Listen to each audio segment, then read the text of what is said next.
Welcome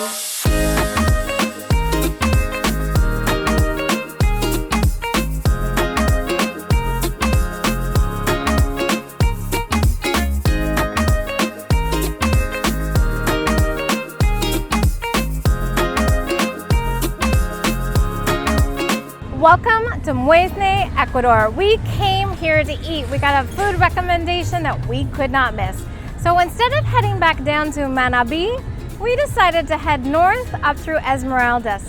And let me tell you, the people here are just as good as the food. I am so excited for today.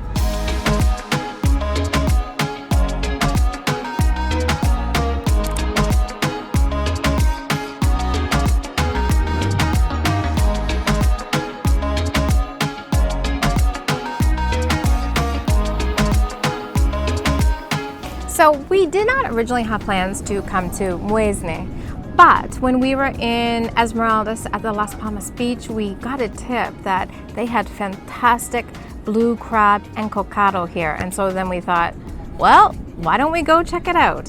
Now, we got here to Marisqueria Santa Marta, and unfortunately, there's no blue crab. So it's either out of season or they just don't have it today. It's a Thursday.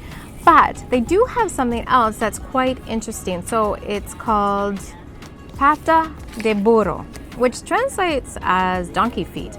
But actually it's a snail, and it's a snail that is unique to this region. It's supposed to be a little bit bigger. And so if you watched my Otavalo video, you saw that I had churros there. And so those are like the little small snails. These ones are supposed to be much bigger. I've never seen them. They're only really in the northern region of Ecuador, considered to be a delicacy.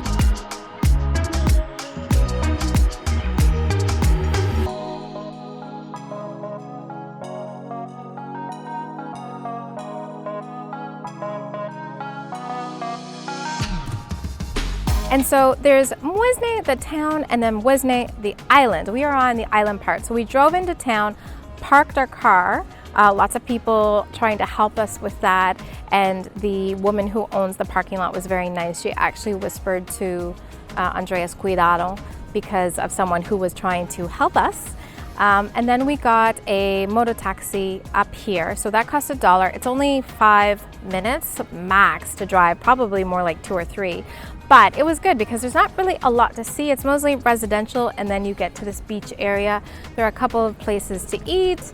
There are some kids training on the beach, some people enjoying the sun.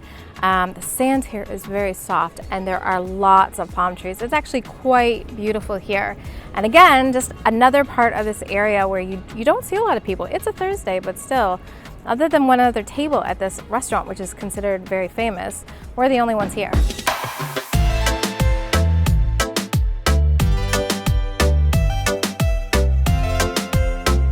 All right, so I would say if you're gonna come eat on the coast, you need to give yourself a little bit of extra time because everything is made to order. So plan to come and then eat 20 minutes later, especially if they are busy. They make house ají. It looks amazing, but also we can see whole peppers in there. And I think one of them might be a Scotch bonnet. And this fool right here decided to try the ají without testing it first. That was the testing? That was the testing. I was gonna say amateur move. The pata de burro. So this is a type of sea snail, and it's considered a local delicacy. I've never seen it anywhere but here in Esmeraldas. This is what it looks like. Big chunks of meat. You probably wouldn't even know if it was snail unless somebody told you. Now, of all of the seafood that's considered to be an aphrodisiac in Ecuador, this is the king. This is a rey. This is the most aphrodisiacal, maybe I don't even know how to pronounce English, seafood that you can find in Ecuador. So this plate is $7. It comes with rice, patacones, and then they've got club beer, which is $2. I'm gonna give this a shot first. No ají. Oh, this is good. It actually has a texture almost of like a cooked mushroom. I don't think people would even know if this was snail unless they were told. The sauce, do you think there's money? It's brown, but I don't taste a lot of peanut. It's in cocado. Oh, it's in cocado. So this I thought though maybe even the encocado might have a little bit of money, but this is encocado. Encocado is a cooked in coconut sauce. Now some people, not around here, but in other parts of Ecuador do try to cut it with a little bit of milk. I think it make it cheaper, but here it's pure coconut. I think this is great. I wasn't really sure what the consistency would be like, but really, I'm gonna pick it up with my fingers to show you. Oh yeah, it's almost like a calamari or like a mushroom. It's so big that, yeah, you wouldn't know it was snail. But it's not like rubbery or anything. It's not rubbery at all. Very tender, really tasty. This is really good. Andreas is urging me to try this ají, but only a tiny bit because his mouth is still burning. Now, I do like to pick on him by saying that Ecuadorians don't like spicy food. It's true, Ecuadorians don't like spicy food, but on the coast, that's a different story. Yeah, people here do like spicy food. And also, yeah. Do you want me to get the onion? No, the red one. Oh, you want me to eat the pepper? I ate the pepper, that's why I'm like that. Okay, I'm gonna eat the pepper. But maybe with some rice or something like that. Well, I know that, and for some reason, I'm still gonna try this. All right, let's see how it goes. That was not too hot. Okay, I'm appreciating. Oh, it's getting hotter. It's getting hotter, much hotter. All right, let me try this onion. It's hot. This is a hot, it's not too hot. This beer is probably gonna make it better. I don't think so. It builds on you. I think you probably just got a very spicy part. I feel fine. Hot ají, but not too hot. I think everybody can have it. Anyway, we're gonna eat this, and then I think we might take a walk and try to eat something else here, because why not? The day is young and it is beautiful outside. Oh, pipas. One. See if they have a gigantic one.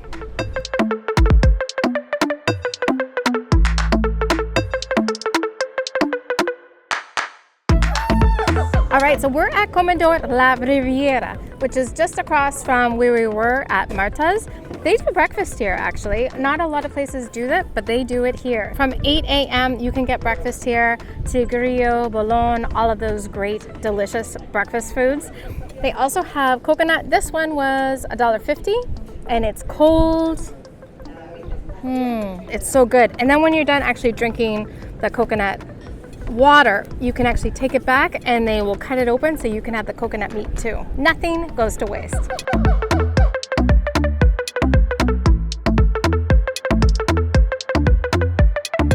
Now we are in low season also. Things have changed over the last couple years, but it seems like this place is probably still operating on the weekends, and it's kind of cute. And then coffee and drinks, Habana Club. So a lot of people have told us in the last little bit that the earthquake that we were in last week scared a lot of people away. So that is why a lot of these places are just kind of empty. Hopefully that'll change this weekend and people start to come back in. I mean, certainly we left Tonsupa, went down to Mompiche, and now we're back up north again because we just don't want to miss all of that food. The food here is so good.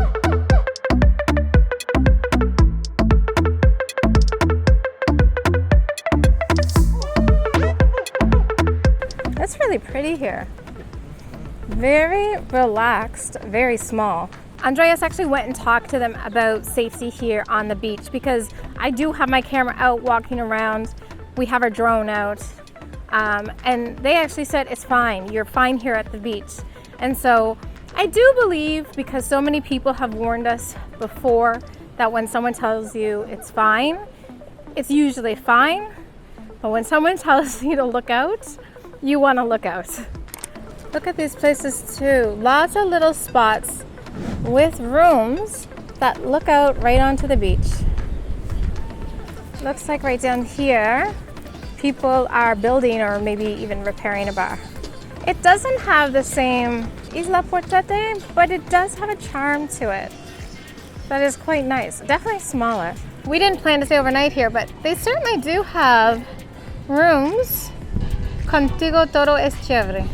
So just looking out at the water here, it took us an hour to drive here. And that's not because Mompiche is far. Mompiche is actually very close. But when you look at a map, you can't kind of come the way the crow flies. You have to go all the way around.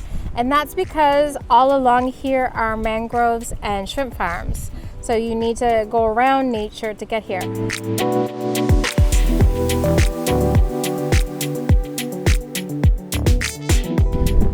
So it's interesting, even though Isla Portete is not overcrowded, not even close to being overcrowded, this place even less so.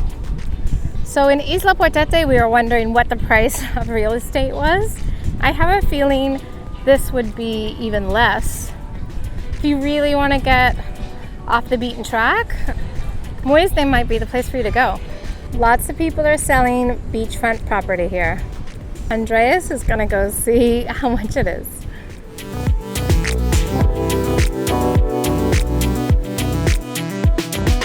I think maybe in the last couple years, without tourists, people just decided to board up maybe.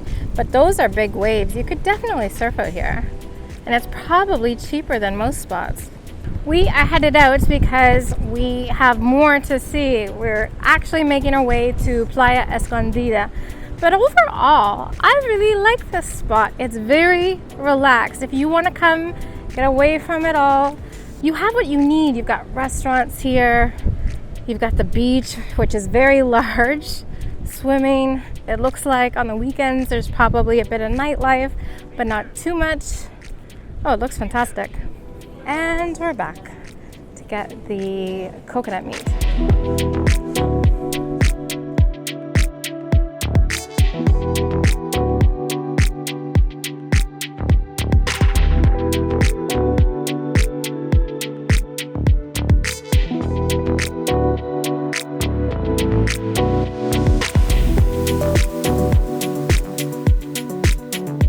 Andreas smelled something sweet, and so we're checking out the bakery. I always say that I don't like dessert, but this is really good. So it's got dulce de leche or manjar in Ecuador, and it's just soft, and I actually think this might be similar to boiled icing in Nova Scotia. Now, sadly, we are leaving, but you can do more than eat in Muisne. There are also mangrove tours, there's an island you can visit, beaches, lots of things to do around here. We just only had time to eat, but we are now moving on. We're heading a little bit farther north, and there's gonna be some more food.